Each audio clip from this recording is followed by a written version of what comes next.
been on. You started on the streets, were homeless, in prison, like really caught up in the lifestyle.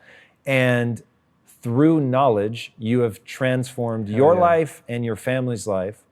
And if they can believe that you can do it, they have what I call the only belief that matters. The only belief that matters is this.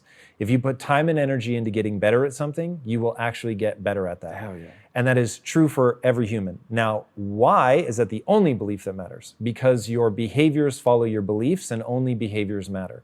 So if you invest in the stock market, even if you don't believe in it, your investment could still go up.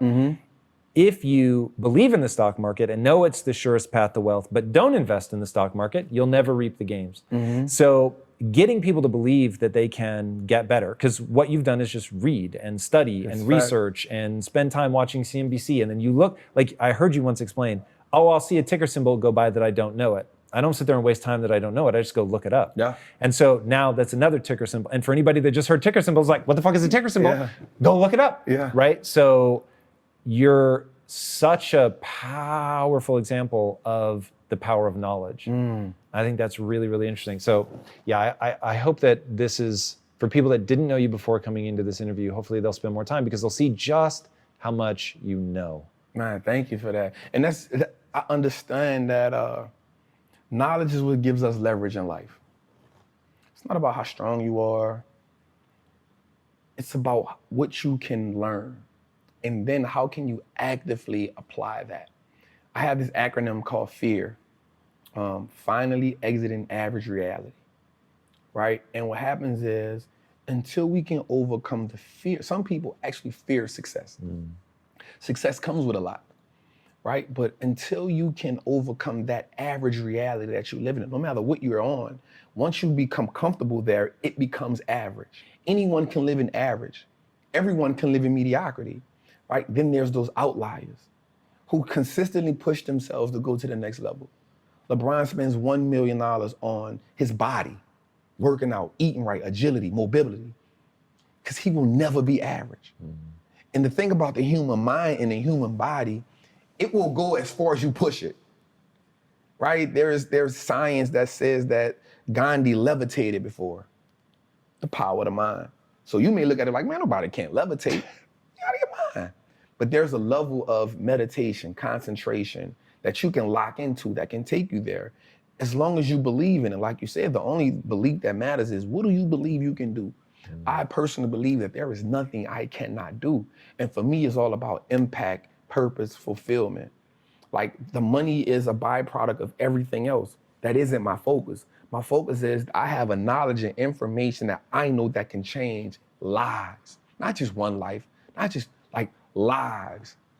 And so the way that you change lives is by consistently learning, finding new ways to put that information out there, being able to open up, being able to be vulnerable, because people need to connect. People connect to knowledge in the way that they can see two things that help people: imagery and vocabulary. What they see and what they hear, right? So most people won't connect to a certain knowledge because the people who speak it don't relate, and two, can't speak the knowledge in the way that they can eat it.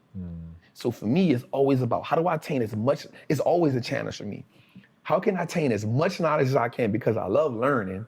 Like, I love learning, but then how do I take that and be able to now reciprocate it or give it to somebody who may not understand calculus or trigonometry, but if I can give it to them in this way, they can say, oh yeah, I got it.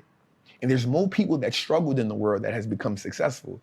So struggle has to become a language that I struggle. So that's the language I'm great at. So if I can break down things into a struggle language, now I make it the game winnable for everybody. And that's the goal, to make the game winnable for everybody who's bold enough to step into the batting cage. If you bold enough to do that, I was bold enough to jump in a goddamn 152-foot tank with sharks in Dubai. If you're bold enough to do it, there's an experience that comes from that. And that experience is so exhilarating, it will take you to the next level. Because now you keep chasing the next level of you.